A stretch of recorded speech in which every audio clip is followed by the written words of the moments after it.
இன்றைக்கி நம்ம சேனலில் குண்டூர் ஸ்பெஷல் கோவக்காய் பொரியல் எப்படி செய்கிறதுன்னு பார்க்கலாம் வாங்க. அதுக்கு ஒரு பேன் எடுத்துக்கோங்க. கொஞ்சமாக வெந்தயம், கொஞ்சம் சீரகம், அது கூட கொஞ்சம் மல்லி,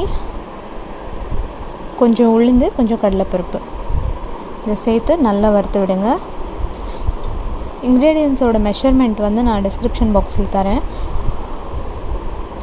இதை நல்லா வறுத்துக்கோங்க. கோவக்காய் பொரியல் பிடிக்காதவங்களுக்கு இப்படி செஞ்சு கொடுத்தீங்கன்னா கண்டிப்பாக பிடிக்கும். அவங்களோட ஃபேவரட் லிஸ்ட்டில் வந்துடும் கோவக்காய் பொரியல். சூப்பரான ஒரு ரெசிபி. ஸோ கண்டிப்பாக ட்ரை பண்ணி பாருங்கள். இதை மிதமான சூட்டில் நல்லா வதக்கிக்கோங்க.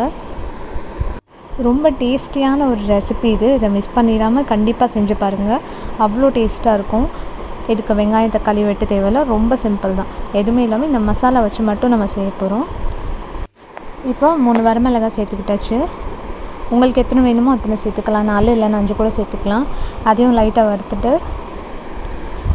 அப்புறமா கொஞ்சம் எள்ளு சேர்த்துக்கலாம்.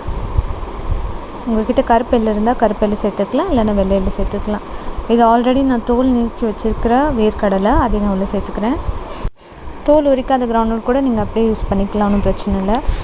இது லைட்டாக வறுத்துட்டு போதும், ஆஃப் பண்ணிடலாம். இப்போ இதை ஒரு ஜாரில் மாற்றிட்டு நல்லா ஆறுனதுக்கப்புறமா இதை பவுடர் மாதிரி அரைச்சி எடுத்துக்கோங்க. தண்ணி சேர்க்க வேணாம், இப்படி அரைச்சிக்கலாம். இப்போ அதே பேனில் கொஞ்சமாக எண்ணெய் சேர்த்துக்கோங்க. இப்போ க்ளீன் பண்ணி கட் பண்ணி வச்சுருக்கிற இந்த கோவக்காவை சேர்த்துக்கலாம். நான் இன்றைக்கி நீளமாக கட் பண்ணியிருக்கேன். நீங்கள் ரவுண்ட் ஷேப்லேயும் கட் பண்ணிக்கலாம், இந்த மாதிரியும் கட் பண்ணிக்கலாம். இது கூட கொஞ்சமாக உப்பு, கொஞ்சமாக மஞ்சள் தூள் சேர்த்து நல்லா கலந்து விட்டுருங்க. கலந்து விட்டு ஒரு லிட்டு போட்டு க்ளோஸ் பண்ணி வச்சுக்கோங்க. அதில் நல்லா வெந்துடட்டும் ஃபஸ்ட்டு. அதுக்கப்புறமா நம்ம லாஸ்ட்டில் தான் மசாலா சேர்க்க போகிறோம். ஸோ அது வரைக்கும் வேகட்டும் நல்லா. இப்போ நல்லா மிக்ஸ் பண்ணிவிட்டு வச்சிடலாம்.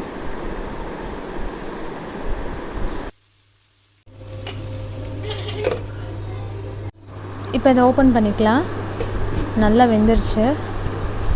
இதை நல்லா தாளித்து விட்டுடலாம். இப்போ நான் ஹை ஃப்ளேமில் வச்சு இதை நல்லா வதக்கி விட்டுறேன்.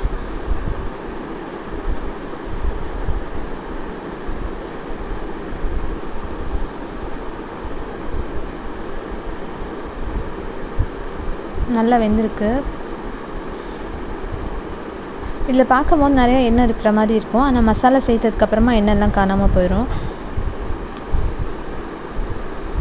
இப்போ நம்ம இதில் மசாலா சேர்த்துக்கலாம். இப்போ இதை நல்லா கலந்து விட்டுருங்க. நம்ம அரைச்ச இந்த பொடி தான் வந்து இந்த கோவக்காவை எங்கேயோ கொண்டு போகுது. அவ்வளோ டேஸ்ட்டாக இருக்கும். இதை சும்மா சாப்பிடவே அவ்வளோ டேஸ்டியாக இருக்கும். 2 நிமிஷம் வதக்கினா போதும், இது ரெடி ஆயிரும். நல்லா கலந்து விட்டுருங்க. ஹை ஃப்ளேம்லேயே வச்சுக்கிண்டுங்க. சூப்பராக ரெடி ஆயிடுச்சு. அந்த ரெசிபி பிடிச்சிருந்தால் லைக் பண்ணுங்கள். நம்ம சேனலையும் மறக்காமல் சப்ஸ்கிரைப் பண்ணுங்கள். அது வரைக்கும் பாய்.